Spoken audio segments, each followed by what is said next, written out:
Hello বন্ধুরা, primary health care ভিডি থেকে সাথে আছি মহসিন রেজা। আজকে আপনাদের একটা গুরুত্বপূর্ণ প্রশ্নের উত্তর দেব। সেটা হচ্ছে আ জলাতঙ্কের যে টিকাটা, জেনারেলি হচ্ছে এটা ২ টা রুটে কিন্তু দেয়ার পারমিশন আছে। একটা হচ্ছে আইডি, আরেকটা হচ্ছে আইএম। মানে আইএম মানে হচ্ছে ইন্টারমাসকুলার মাংসের মধ্যে, আরেকটা হচ্ছে আইডি মানে যেটা হচ্ছে ইন্টারডার্মাল চামড়ার মধ্যে যেটা দিতে হবে। তো এটা নিয়ে অনেক কনফিউশন থাকে। অনেকেই আমার সাথে কথা বলেছেন বিগত সময়ে। যেটা আমি দেখেছি আ মানে এটা মানে কিন্তু সাবকিউটেনিয়াসলি দেয়া যাবে না। জেনারেলি ডায়াবেটিক পেশেন্ট যারা, তারা ইনসুলিন দিয়ে থাকে। সেইম সিরিঞ্জই আপনাদেরকে দেয়া হবে। কিন্তু সেটা যদি সম্পূর্ণ আপনার মানে দেখা যাচ্ছে চামড়ায় ইনসার্ট করে দেয়া হয়, তো সেটা কিন্তু সাবকিউটেনিয়াস ইনজেকশন হবে। মানে চামড়ার নিচে। তো জেনারেলি যেটা একটু আগে বললাম যে র‍্যাবিসের যে টিকাটা আছে সেটা কিন্তু সাবকিউটেনিয়াসলি অনুমোদিত না। এটা চামড়ার নিচে দেয়ার এখন পর্যন্ত কোনো অনুমোদন পাওয়া যায়নি। যদিও কেউ গবেষণা যদি করে থাকে সেক্ষেত্রে সেটা এখনো WHO তাদের পজিশনে আনেনি। যদিও 18 র পরে কোনো নতুন পজিশন পেপার আ মানে ক্রিয়েট করেনি WHO বা নতুন কোনো পজিশন নেয়নি র‍্যাবিস নিয়ে। তো সেই ক্ষেত্রে আমাদের কাছে সেই তথ্য নাই। এখন আমরা সেগুলোই দেখব যেই তথ্যগুলো দেখা যায় এভেইলেবল বা যেগুলো একদম বিজ্ঞান ভিত্তিক সত্য এবং প্রমাণিত। তো এখানে আমি আপনাদেরকে একটু দেখাই। দেখানোর চেষ্টা করছি। আচ্ছা, এটাও কিন্তু আ র‍্যাবিক্স ভিসি আ যেই তাদের ভ্যাকসিনটা আছে, ইনসেপ্টা ফার্মাসিউটিক্যালস এর তাদের যে ইনস্ট্রাকশন ম্যানুয়াল, এটা থেকে কেন দেখাচ্ছি? এটা আপনারা যাচাই করতে পারবেন খুব সহজেই। এই টিকার বক্সেই এটা থাকে। নির্দেশনাটা দেখা যায় প্রিন্ট করে দেয়া থাকে। তো আমরা একটু দেখি কেমন? এখানে কি লিখছে? মানে ২ টা রুটই তো অনুমোদিত সেই বিষয়টা আমি আপনাদেরকে আগে দেখাচ্ছি। যেমন এই যে দেখেন, লেখাগুলো অনেক ছোট। আমি চেষ্টা করছি যতটুকু বড় করা সম্ভব হয়। তো এখানে জেনারেল হচ্ছে ২ টা রুটই দেয়া যাবে। এই যে দেখেন আইএম। আইএম এ দিলে হচ্ছে কিভাবে ডোজগুলা দিবে সেটা বলা আছে। ০, ৩, ৭, ১৪, ২৮ এভাবে দেয়া যায়। আ দেন যদি আইডি দেয় সেক্ষেত্রে হচ্ছে আপনার ০, ৩, ৭, ২৮, ৯০, ৯০ টা অপশনাল। তো এখানে দেখেন জাস্ট হচ্ছে আইএম আর আইডি অনুমোদিত। ঠিক আছে? তো এখন আসি, এটা যদি সাবকিউটেনিয়াসলি দেয়া হয়, মানে অনেক জায়গায় এরকম করে যে আপনার আ আ মানে এই ভ্যাকসিনটাকে দেখা যায় ডিপ আ আ দিয়ে দেওয়া হয়। মানে ডিপলি দিয়ে দেওয়া হয়। যেটা অনেক গভীরে চলে যায়। মানে চামড়াটা ফুলে না। জেনারেলি কিন্তু চামড়াটা ফুলতে হবে। না হলে এটা বলা যাবে না কোনোভাবেই যে টিকা সাকসেসফুল হয়েছে। তো এখানে দেখেন এই নির্দেশনার মধ্যেই আছে। এই যে এখানে স্পেশাল যে প্রিকশন এর মধ্যে কিন্তু উল্লেখ করে দেয়া আছে। মানে যে ক্ষেত্রে হচ্ছে এটা ইন্টারডার্মাল ব্যবহার করা হবে। সেক্ষেত্রে স্পেশাল তারা এরকম প্রিকশন সাবধানতার কথা বলে দিছে। তো এখানে দেখেন ফার্স্ট প্যারাতে কি লিখছে?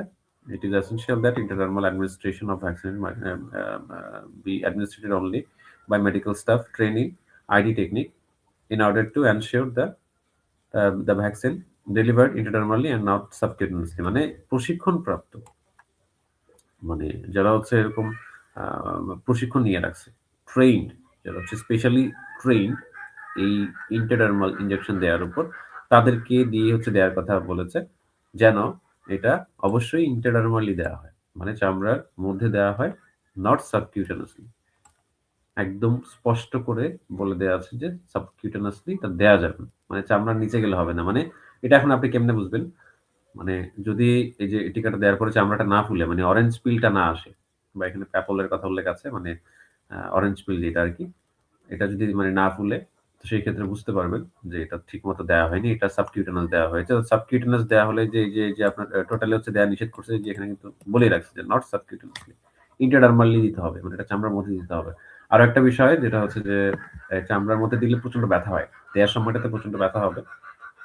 আর যদি আপনি সাবকিউটেনাস দিয়ে ফেলে সেক্ষেত্রে তো ফুলবেও না। তেমন একটা ব্যথা আপনি ফিল করবেন। মানে দিয়ে ফেলছে আপনি বলতে পারবেন এরকম অবস্থা। তো সেই ক্ষেত্রে টিকাটা কিন্তু অকার্যকর হওয়ার চান্স থাকে। যদি মানে এই সাবকিউটেনাস রুটটাও যদি অনুমোদন মানে WHO দিত সেক্ষেত্রে তো বলেই দিত, ঠিক না? এই যে এখানে আমরা দেখতে পারতাম। এই টিকার ম্যানুয়ালি আমরা দেখতে পেতাম যে এখানে আইএম এ দিলে এমনে, দেন হচ্ছে এই সাবকিউটেনাস এ দিলে হচ্ছে এমনে, দেন আইডি দিলে এমনে। কিন্তু এখানে তো আইডির কথা আছে আর হচ্ছে আইএম এর কথা আছে। দ্যাট মিন যে আপনার এই ২ টা রুটই হচ্ছে WHO কর্তৃক আরো রেফারেন্স আছে। আমি ওইগুলা এখন এই ভিডিওতে দেখালাম না। কারণ ভিডিও অনেক বড় হয়ে যায়। আর আপনাদের কিছু স্পেসিফিক মানে প্রশ্নের উত্তর মানে আপনারা খুঁজে পান না। দ্যাটস ওয়াই এটা করলাম। তো এখানে যেহেতু ২ টা রুটের কথা অনুমোদন মানে ২ টা রুটই হচ্ছে অ্যাপ্রুভড WHO কর্তৃক। তো সেই ক্ষেত্রে সাবকিউটেনাস দেয়া যাবে না সেই কথাটাও কিন্তু বলা আছে। যে স্পেশালি মানে ট্রেন্ড যারা তাদেরকে দিয়ে হচ্ছে ইন্টারডার্মালি এটা দেওয়াতে হবে, সাবকিউটেনাসলি এটা দেওয়া যাবে। ঠিক আছে? তো আবার এখানে আরো একটা কথা কিন্তু বলে রাখছে যে ইনসুলিন টাইপ সিরিজ দিয়ে দিতে হবে। কারণ যেগুলো হচ্ছে এমনিতেই 3 সিসি বা হচ্ছে অন্য সিরিঞ্জ সেগুলো দিয়ে কিন্তু চামড়া ফুলানো যায় না। কারণ ইনসুলিন সিরিঞ্জটার ইয়েটা খুবই থাকে। আপনার চিকন থাকে। দ্যাটস ওয়াই এটা ইনসার্ট করে চামড়া ফুলানো যায় খুব সহজেই। তো এখানে দেখেন ৩ নাম্বার প্যারাটা খুবই গুরুত্বপূর্ণ। A sterile needle and syringe must be used to withdraw and administer each dose of vaccine for each patient to avoid cross infection. মানে এখানে বলছে আরকি যে একটা মানে ইনজেকশন হচ্ছে মানে ২ পাশেই দেওয়া যাবে। একটা ইনজেকশন দিয়েই মানে 0.2 বা হচ্ছে ২০ ইউনিট একবারে নিয়ে নিলে ১০ ইউনিট, ১০ ইউনিট এভাবে ভাগ করে ২ হাতে দিতে হবে। আর এখানে মূল যে কথাটা সেটা হচ্ছে যে অরেঞ্জ পিল, হ্যাঁ? এটাকে অবশ্যই যখন দেবে, যেটা একটু আগে বললাম যে অবশ্যই অরেঞ্জ পিল বা এরকম জায়গাটা ফুলতে হবে, ঠিক আছে? অ্যাপিয়ারেন্সটা এরকম হতে হবে। If vaccine has been injected too deeply, যদি এই ইনজেকশনটা যদি খুব ভিতরে দেওয়া হয় সেক্ষেত্রে তো মানে ইনসুলিন ইনজেকশনের সুই তো আর তত লম্বা না। মানে ততটা মানে একদম মাংসে যাওয়ার চান্স নাই। কিন্তু এটা সাবকিউটেনাসলি যাবে। যদি ডিপে যায় সেক্ষেত্রে এটা সাবকিউটেনাসলি যাবে। যদি এখানে লিখা নাই। বাট এটার আল্টিমেটলি অর্থটা হচ্ছে যদি এটাকে গভীরে দেওয়া হয় মানে সাবকিউটেনাস হিসাবে দেওয়া হয় এবং এই যে এই ব্যাপারটা হচ্ছে যদি দেখা না যায়, ইজ নট সিন, সেই ক্ষেত্রে কি বলছে? The needle should be withdrawn and reinsert nearby. মানে বলছে সুইটা উঠাই ফেলতে এবং পুনরায় অন্য জায়গায় হচ্ছে এটাকে আবার দেয়ার কথা বলছে। বুঝতে পারছেন? তো এখানে যদি কাজই হইতো, যদি ইন্টারডার্মালি যারা হচ্ছে যেভাবে টিকা দিয়ে ফেলছেন, যে দেখছেন যে কোনো পাশে ফুলে নাই এবং টেরও পান নাই যে টিকা দিছে এভাবে। অনেক সরকারি হাসপাতালে মানে দেখা যায় অনেকে টিকা দেওয়ার অভিজ্ঞতা থেকে জানতে পারছি যে ওদেরকে এভাবেই দেওয়া হয়, মাংসে সম্পূর্ণ ঢুকিয়ে দেওয়া হয়। ইভেন অনেক ইন্টার্ন ডাক্তাররা থাকে। তাদেরকেও দেখা যায় এরকম করা থাকে বা ইন্টার্ন নার্স থাকে বা হচ্ছে প্যারামেডিকরা থাকে। তাদেরকে দিয়ে হচ্ছে দেওয়ানো হয়। তো সেই ক্ষেত্রে কিন্তু টিকা ব্যর্থ হতে পারে। এগুলো দেখা যায় এরকম যারা সুপারভাইজার আছে মানে তাদের সুপারভিশন যদি না থাকে সেক্ষেত্রে তো এই টিকাটা দেয়া না দেয়া সমান হয়ে যাবে। যেহেতু এখানে স্পষ্টভাবে নিষেধ করা আছে সাবকিউটেনাসলি দেয়া যাবে না। মানে চামড়ার নিচে দেয়া যাবে না। চামড়ার মধ্যেই দিতে হবে যত কিছুই হোক। আর যদি কোন কারণে এটা দেয়া হয় সেক্ষেত্রে এটাকে আবার উঠিয়ে দিতে বলছে। তো কতটা মানে গুরুত্ব থাকলে এই কথাটা বলছে। বুঝতে পারছেন? এটা তো আর এমনি না, ঠিক না? এগুলোর পিছনে অনেক, অনেক গবেষণা আছে। পিয়ার রিভিউড এরকম অনেক জার্নাল আছে। দেন সেখান থেকে WHO ভেরিফাই করে আপনার তথ্যগুলো দিয়ে থাকে। দেন ফার্মাসিউটিক্যাল কোম্পানিগুলো দেখা যায় ওই তথ্যগুলোই এখানে সরবরাহ করে। তো এখানে আ মানে যারা হচ্ছে এটা মানে না বা এরকমও অনেক অভিযোগ করছে অনেকে যে আমার এভাবে দেওয়ার পরে আমি মেডিকেল অফিসারের সাথে কথা বলছি। তারা হচ্ছে আমাদের কোন কথা শুনতে চায় না। বলে যে এভাবে দিলেই হবে। তো এখন আসলে এমন একটা অবস্থা যে আপনি আপনার যেই টিকার যে টাইটার মানে যে অ্যান্টিবডি যে রাবিস অ্যান্টিবডি এটা কেমন থাকবে সেটাও তো আপনি দেখতে পাবেন না, ঠিক না? সেটাও টেস্ট মানে সাধারণ মানুষের জন্য কিন্তু আ উন্মুক্ত না যে চাইলেই টেস্ট করে দেখা সম্ভব। জেনারেলি হচ্ছে ১৪ দিন পর থেকে এই টেস্টটা করে ভালো। শেষ টিকা আপনি যদি ৭ম টিকা মানে ৭ম দিন হচ্ছে ৩য় ডোজটা নিয়ে থাকেন সেক্ষেত্রে আপনি ১৫ দিন আ বা আরো ৭ দিন পরে গিয়ে হচ্ছে এই টেস্টটা করলে বুঝতে পারতেন যে আসলে এটা ডিপে দেওয়ার পরেও কাজ করে কিনা।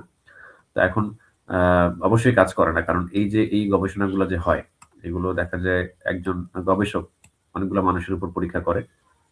করার পরে সেগুলো মানে পিয়ার রিভিউড আকারে আসে। এগুলো অনেকবার বলছি আমি পিয়ার রিভিউ এর কথা। তো সেখানে উনার সমপর্যায়ে এরকম আরো অনেক গবেষক থাকে যারা একই পরীক্ষা করে। তো সবার রেজাল্ট সেম আসলে দেন হচ্ছে এটা পিয়ার রিভিউ জার্নাল আকারে প্রকাশ পায়। মানে একটা স্বীকৃত একটা গবেষণা আকারে প্রকাশ পায়। তো সেখান থেকে WHO তাদের তথ্যগুলো সংগ্রহ করে মানে আরো কঠোরভাবে ভেরিফাই করে। বুঝতে পারছেন?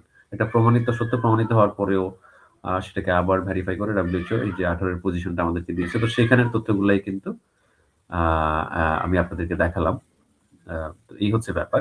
তো এখানে আ এত গবেষণার মধ্যে যেই তথ্যগুলো আসছে, তো সেখানে যদি একজন মেডিকেল অফিসার আপনাকে এসে বলে, "যা এভাবে দিলে কোনো সমস্যা নেই।" তো সেক্ষেত্রে আপনিও তো তাকে জিজ্ঞাসা করতে পারেন যে, "আপনার কোনো পিয়ার রিভিউড এরকম কোনো কিছু আছে কিনা? আপনার কোনো নিজস্ব কোনো এক্সপেরিমেন্ট বা হচ্ছে গবেষণা আছে? বা আপনি কি এটাকে পিয়ার রিভিউর জন্য পাঠাইছেন কিনা?" হ্যাঁ? তখন দেখবেন যে তাদের মানে হবে। অনেকের থাকতে পারে, অনেকে এগুলো নিয়ে গবেষণা করতেও পারে। তো সেক্ষেত্রে এটা সুন্দরভাবে আঁচ করা যায়। তো এরকম আমি আঁচ করেও দেখছি যে আসলে মানে অনেক সমস্যা সৃষ্টি হয় বা তারা দেখা যায় কথা বলতে চায় না, রেগে ফোন কেটে দেয় এরকম অবস্থা। তো নিজস্ব গবেষণাও যে জায়গায় নাই, সেই জায়গায় এই যে এত, এত গবেষণা বা হচ্ছে এত মানে পরীক্ষিত এই তথ্যগুলোকে উনার মুখের কথায় তো আমরা ফেলে দিতে পারি না, তাই না? তো সেজন্য নিজে একটু বুঝে আনবেন। সরকারিভাবে টিকা দিতে গেলেও নিজে এই টিকার ডোজ গুলোকে একদম 100% মানে বুঝে আনার চেষ্টা করবেন। যেন কোনোভাবেই মানে আপনার আ এই টিকাগুলো মানে না হয়, মিস না হয়। বা যদি কোনো কারণে হয়ে যায় সেক্ষেত্রে আপনি তাকে ভালো করে বলতে পারেন যে, "এটা তো মিস হয়ে গেছে। সেক্ষেত্রে আপনি একটু আবার একটু ট্রাই করেন।" ঠিক আছে? আর এই রেফারেন্স গুলো দেখা যায় সবার জন্য উন্মুক্তই। এগুলো আপনি চাইলে অনলাইন থেকেও নিতে পারেন বা আমাদের টিমকে আপনারা যদি নক করেন WhatsApp এ সেক্ষেত্রেও তারা এটা প্রোভাইড করার চেষ্টা করবে।